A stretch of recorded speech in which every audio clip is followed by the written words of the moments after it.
Hello and welcome to this special broadcast. We're discussing the budget outcomes. There was an 11% increase in CAPIC allocation in this budget. And joining us right now to talk about the infrastructure push and how this will contribute to highway construction, creation of jobs across the country is Anurag Jain, the Secretary for Ministry of Road Transport and Highways. Mr. Jain, thank you very much for joining us. The allocation for Ministry of Road Transport and Highways was about 2.78 lakh crores in this budget versus the FY24 allocation of 2.5 lakh crores. Give us a sense of how this allocation is going to be used for highway construction, some of the key projects that it would go towards. As you are aware that highways has been a success story of this country for the last 10 years, and the pace of construction has increased manifold. The quality of roads have increased. As you would be aware that we have increased from 91,000 kilometer to 1,46,000 kilometer of national highway network. But what is more important is the length of 4-lane plus highways has increased from 18,000 to 46,000 kilometer. That is more than 2.5 times. And expressways and high-speed corridors have increased from about 400 kilometer to 4,000 kilometer. So that is the real success story. If you want to increase the logistic efficiency in the country, the high-speed corridors are the real game changer. So the same speed will continue, and we look for more private participation. We have done something on that side also. So therefore this pace will continue, and it will be basically we'll be creating an infrastructure which befits a developed country within the next about 10-12 years. And there's a vision which Honorable Prime Minister has given, with which we are going forward. Right. Yesterday, Mr. Jain, there were two views. One, of course, we heard from the government and even the Finance Secretary that this is not a conservative increase in capital expenditure. 11% is very good, and it has been done keeping in mind what the public and the private sector can proportionally contribute to the economy.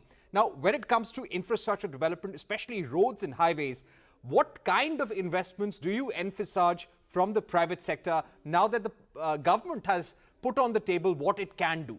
As you are aware that more and more private sector participation has been taking place. There were issues when about 10 years back there were a lot of stuck projects in 2013-14.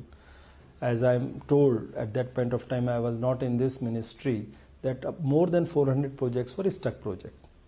Government over a period of time resolved those projects, but that actually put a problem or sort of apprehension in the mind of the market on the BOTs and the PPP sector. Thereafter, the ministry introduced HAM, which is pretty successful, and now we have taken a decision to go whole hog on HAM and BOT. In the meanwhile, having learned from the past, we have changed the clauses of BOT, MCA, and this MCA should be out very soon, and once that MCA is in place, the projects which are financially viable will be out for the BOT projects also. So the private sector participation in these road construction will increase further. We had a workshop very recently, and we took the market feedback also. We had a good detailed discussion and consultation with the stakeholders, and with our change document, people are very positive and looking forward to our new projects which we'll put on the table. Right. How many projects could you put on the table, sir, for the build, operate, transfer process? Right now, NHAI has already identified about 10 projects, but it is only the beginning. As I said, the infrastructure which is ready for a developed country will be in place. That is what we are working at. So we are looking, as per the vision, a much larger set of projects. Basically, the vision is, which Honorable Prime Minister has given, that access controlled highways, so from anywhere to anywhere in the country, you should be able to move at a very decent speed, which is what you find in the developed countries. That logistic efficiency will increase when we have access controlled highways. Right now, problem with certain highways, you will find that once you touch a town, you are going through the town, so your speed reduces because of that. Plus, because of the town, there are restrictions placed when the time of the day when you can cross it. Therefore, the logistic efficiency gets a hit.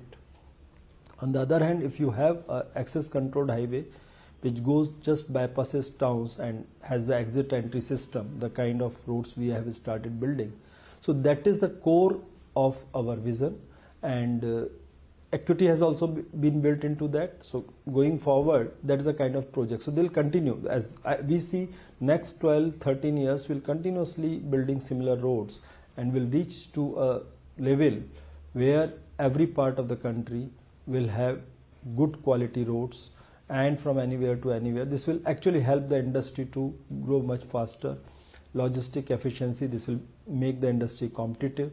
Plus the other added things which we are doing, like fast tags, we are talking about the satellite tolling. So even that whatever little time after fast tag came in, the time taken at a toll plaza on an average was about 12 minutes, which has come down to 47 seconds.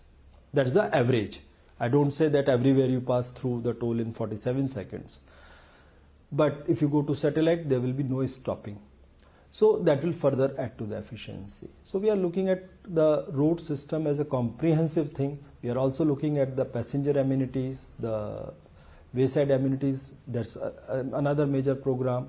Then we have ropeways program. So the whole transport sector from the infrastructure point of view is being looked at comprehensively.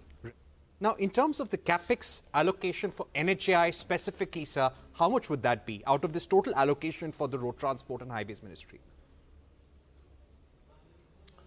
There is nothing like for allocation for NHAI. There are investments, so it comes out that there are certain parts which are reserved for CRIF, there are certain parts which are reserved for under a scheme called NHO, and rest of the projects are actually, by and large, they go to NHAI. But our other company like NHIDCL or some other companies can also pitch in with projects. But typically, if we go by the last year's allocations, so they'll be looking at about 2.25 lakh crore out of this. But that is immaterial because the roads are being constructed by NHAI, NHIDCL, and the NH wings of the state PWDs. So out of this 2.78 lakh crore, the capital is 2.72 lakh crore. Right, 2.72 lakh crore is that is the money which will be spent on the projects. Right. I would also like to ask you the target for highway construction.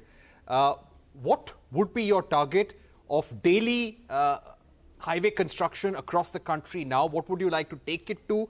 And are you looking at 2 lakh kilometers of national highway by FY25? What is the larger target that you're working towards? No, I don't know how did you get this figure of 2 lakh by FY25. The total declared length of NH as of now is 1.46 lakh kilometer. This year we are constructing about the target which we have taken for ourselves, and we expect that we'll end up at about 13,000 kilometers this year, which will be one of the highest ever. In 2020-21 we had crossed 13,000, and this is the second time we'll be crossing that. On an average we have been building about 10,000-11,000 every year. But the stepwise, if you declare the NH first and then you construct NHs. So 1.46 is not going to change much. Declaration is a separate process. And as I said, in the vision we'll be creating these further corridors, then you will keep adding. Second point which we are addressing is wherever traffic congestion is there, if it's a 2-lane highway, we increase it to 4 lane. If it is a 4 lane, it is congested, we go to 6 lane or 8 lane depending on the traffic projections. And third and equally important part is there are national highways which have been declared national highways but are still less than 2 lane, maybe just a single lane or an intermediate lane road which was declared as a national highway on a proposal from the state government. So in such cases, we need to take it to at least certain minimum level, and we have decided that excepting in the hilly regions and strategic roads, where it would be on certain other factors like ecology, etc., we will not be tampering with that unnecessarily. So depending on the traffic, it could be even a 2 lane or something. But in the rest of the country, if anything has been declared as NH, then it will be at least 2 lane plus paved shoulder.